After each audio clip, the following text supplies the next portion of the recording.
tidak ketinggalan video-video menarik lainnya. Ingat ya guys, subscribe untuk gratis, tidak kemudian. Oke guys, jangan lupa ya.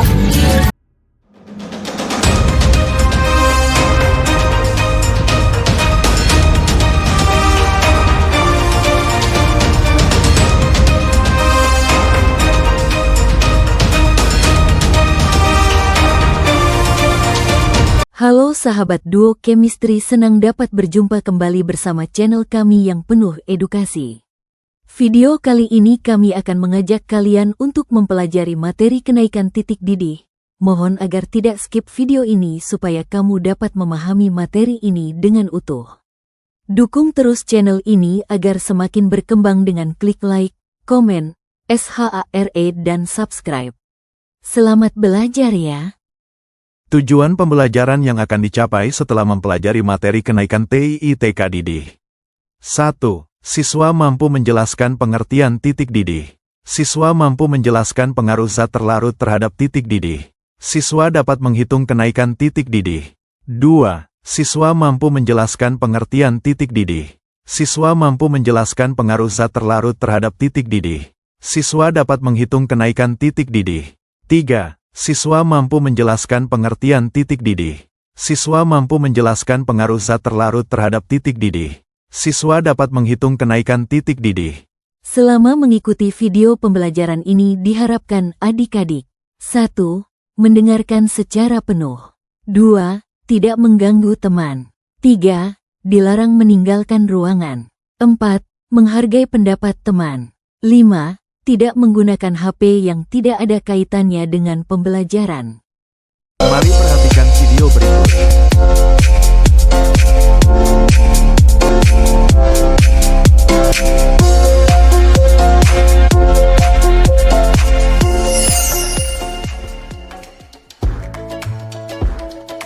Pernahkah kamu memerhatikan ketika ibu sedang mendidihkan air dan memasak sayur berkuah secara bersamaan?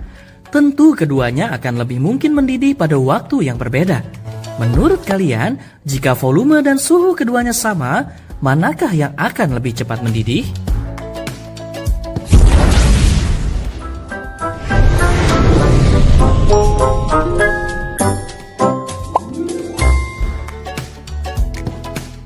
Bayangkan jika kalian berada di sebuah ruangan yang sedang terbakar. Kalian tentu akan berusaha secepatnya keluar, bukan? Namun, jika di dalam ruangan tersebut ada benda-benda yang menghalangi, misalnya meja atau kursi, tentunya akan menyulitkan kalian untuk keluar. Begitu pula dengan air dan larutan. Air mendidih lebih cepat karena tidak adanya partikel yang menahannya untuk mendidih. Sedangkan larutan akan lebih sulit karena partikel zat terlarut akan menghalanginya untuk mendidih. Nah, begitulah sifat koligatif larutan, yaitu sifat larutan yang bergantung pada partikel zat terlarutnya. Sifat unik ini juga dipengaruhi bagaimana sebuah larutan mampu terionisasi. Semakin tinggi ionisasinya, maka akan semakin banyak pula partikel yang berserakan di larutan tersebut. Dampaknya tentu akan lebih menyulitkan untuk mendidih, sehingga titik didihnya akan lebih tinggi. Jadi, menurut kalian, mana yang memiliki titik didih lebih tinggi jika massa zat terlarut sama banyak? Apakah larutan gula atau larutan garam? Benar, tentu larutan garam. Hal ini disebabkan garam bersifat elektrolit, sehingga terionisasi sempurna menjadi partikel-partikel ionnya jika dilarutkan ke dalam air. Sedangkan gula yang bersifat non-elektrolit tidak akan terionisasi. Selain tentang titik didih, sifat koligatif larutan juga berbicara mengenai titik beku, tekanan uap, dan tekanan osmosis. Salah satu penerapan prinsip sederhana sifat koligatif larutan adalah jajanan es goyang. Pembuatannya dengan menambahkan garam pada remahan es batu akan menurunkan suhu lingkungan sehingga es goyang akan membeku. Wah, jajanan nostalgia ya! Sekarang kalian sudah tahu tentang sifat koligatif larutan, sehingga bisa memahami bagaimana cara kerja mendidihnya air dan sayur buatan ibumu. Jangan coba-coba iseng menambahkan banyak garam agar sayurnya lebih lama mendidih ya. Informasi baru, ilmu baru. Salam kimia menyenangkan. Refleksi 1. Apa yang dimaksud dengan titik didih? Titik didih adalah suhu di mana tekanan uap suatu zat cair sama dengan tekanan eksternal, biasanya tekanan atmosfer, yang diberikan pada cairan tersebut. Pada titik ini, cairan mulai berubah menjadi gas secara menyeluruh, mendidih, bukan hanya menguap di permukaan. Ketika kita memanaskan cairan, partikel-partikel di dalamnya bergerak lebih cepat. Semakin tinggi suhu, semakin besar energi kinetik partikel. Saat tekanan uap cairan sama dengan tekanan luar, partikel-partikel memiliki cukup energi untuk melawan tekanan udara di atasnya dan membentuk gelembung-gelembung uap di dalam cairan. Itulah yang disebut mendidih.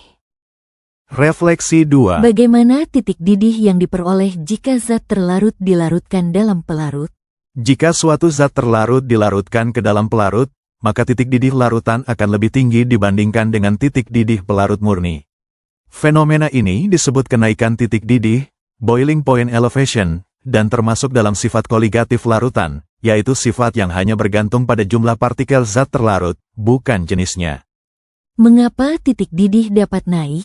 Ketika zat terlarut, misalnya garam, gula, ditambahkan ke pelarut, misalnya air. Partikel zat terlarut mengganggu proses penguapan. Uap air sulit terbentuk karena molekul pelarut terikat oleh partikel zat terlarut. Akibatnya, dibutuhkan suhu lebih tinggi agar tekanan uap larutan menyamai tekanan udara luar. Maka, titik didih larutan menjadi lebih tinggi daripada pelarut murni. Refleksi 3. Menurut adik-adik mana yang lebih besar titik didihnya, air yang dimasak di dataran tinggi atau dataran rendah? Mengapa? Titik didih air lebih tinggi di dataran rendah dibandingkan di dataran tinggi. Bayangkan kalian sedang memasak air di dua tempat. Dataran rendah, misalnya di dekat pantai. Saat kita memasak air akan mendidih ketika tekanan uap air sama dengan tekanan udara di sekitarnya. Nah, di dataran tinggi, tekanan udaranya lebih rendah karena semakin tinggi tempatnya, udara semakin tipis. Akibatnya, air jadi lebih cepat mendidih alias mendidih pada suhu yang lebih rendah. Sebaliknya, di dataran rendah, tekanan udaranya lebih besar, sehingga air membutuhkan suhu lebih tinggi untuk mendidih. Contohnya, di dataran rendah, tekanan udara tinggi, air mendidih pada suhu 100 derajat C. Di dataran tinggi, tekanan udara rendah, air bisa mendidih pada suhu 90–95 derajat Celcius saja. Dataran tinggi, misalnya di pegunungan. Adik-adik, tahukah kamu bahwa keberadaan zat terlarut dalam larutan akan menghalangi molekul-molekul pelarut untuk mendidih? Hal ini menyebabkan berkurangnya uap yang dihasilkan dari larutan. Dengan demikian, titik didih dari larutan lebih besar dibandingkan dengan titik didih dari pelarut murni. Oleh karena adanya kenaikan titik didih pelarut karena dipengaruhi adanya zat terlarut, maka besarnya kenaikan titik didih larutan dapat ditentukan dengan delta TB sama dengan kebon dikali M dengan delta TB sama dengan TB larutan dikurang TB pelarut, di mana delta TB adalah kenaikan titik didih. Kebon adalah konstanta kenaikan titik didih dan molalitas adalah konsentrasi larutan. Biar paham, mari perhatikan contoh soal berikut. Sebanyak 6 gram urea dilarutkan ke dalam 500 gram air. Tentukan titik didih larutan tersebut jika kebon air sama dengan 0,52 derajat Celcius per meter, mer urea sama dengan 60. Diketahui, massa urea sama dengan 6 gram, massa air sama dengan 500 gram. Kebon air sama dengan 0,52 derajat Celcius per meter. Ditanya, kenaikan titik didih larutan. Titik didih larutan. Langkah 1. Menentukan molalitas urea. M sama dengan massa urea, mer tanda kali 1000, massa pelarut. Sama dengan 6 gram, 60 gram per mole tanda kali 1000 per 500 gram. Sama dengan 0,2 molal. Langkah 2. Delta TB sama dengan M tanda kali kebon sama dengan 0,2 meter tanda kali 0,52 derajat Celcius per meter. Sama dengan 0,104 derajat Celcius. Langkah 3. Menghitung titik didih larutan. Delta TB sama dengan TB larutan minus TB pelarut. Maka, TB larutan sama dengan TB pelarut plus delta TB, sama dengan 100 derajat Celcius plus 0,104 derajat Celcius sama dengan 100,104 derajat Celcius.